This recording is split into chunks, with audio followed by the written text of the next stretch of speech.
capital is Athens. It is in the middle of the country, and the second biggest city is Thessaloniki.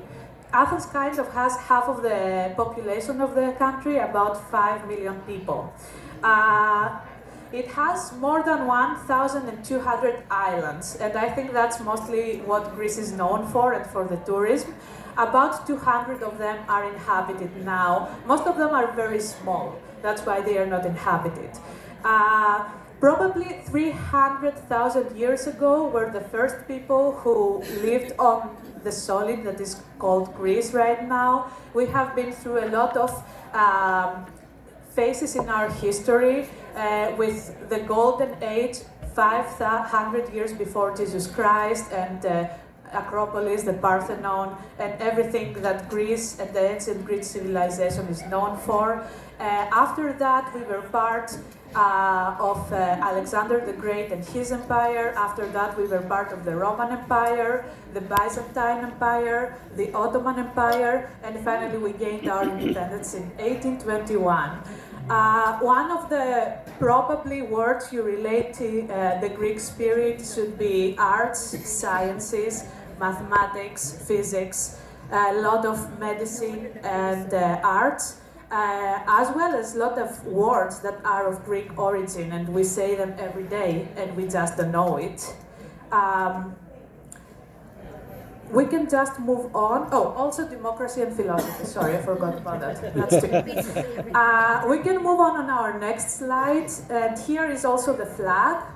It is blue and white to represent the waves of the sea. The sea is blue and the foam on top of it is white.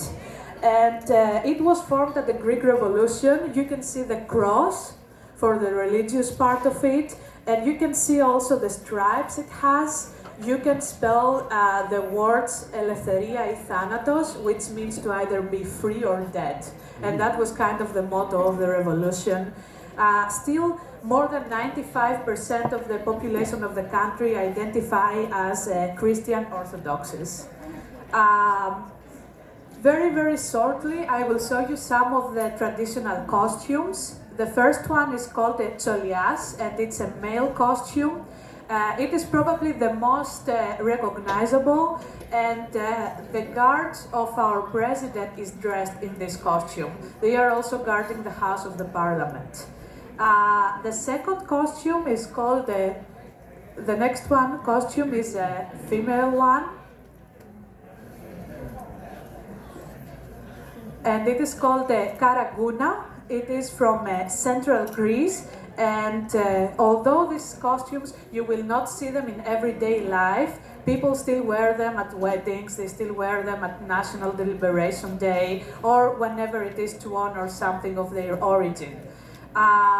The next slide is another traditional costume, is the island bride. And as you can see in the islands, and especially, this is from the part I come from, which is an island called Corfu.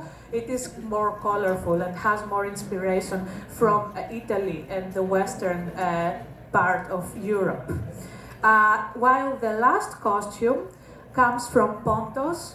Pontos is a territory which now belongs to Turkey, but a lot of Greek people were living there for a lot of years until the end of the First World War in 1920. They had to come back to Greece, and that was kind of what we call the exchange of populations. Until then, all the Turks that lived in Greece were able to stay there, and all the Greeks that lived in Turkey were able to remain there. After the First World War and the end of it, and all the consequences that came with that, we had the exchange of populations. So if you are a Turk, you need to go back to Turkey. If you identify as a Greek, you need to go to Greece.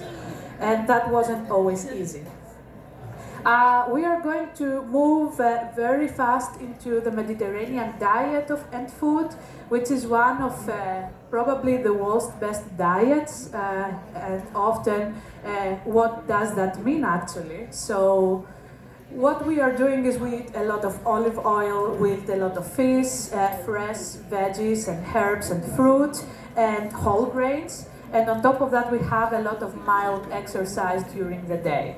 I say we, probably the older generations much more than my generation. Last but not least, I'm going to show you a couple of dishes. So this is a traditional Sunday dish. It's called moussaka, and it has meat, eggplants, and on top of that it has eggs, flour, and milk. Then please try it if you haven't done it. It's called tzatziki, and it's a very delicious dip. So that is my tip. Moving on to the next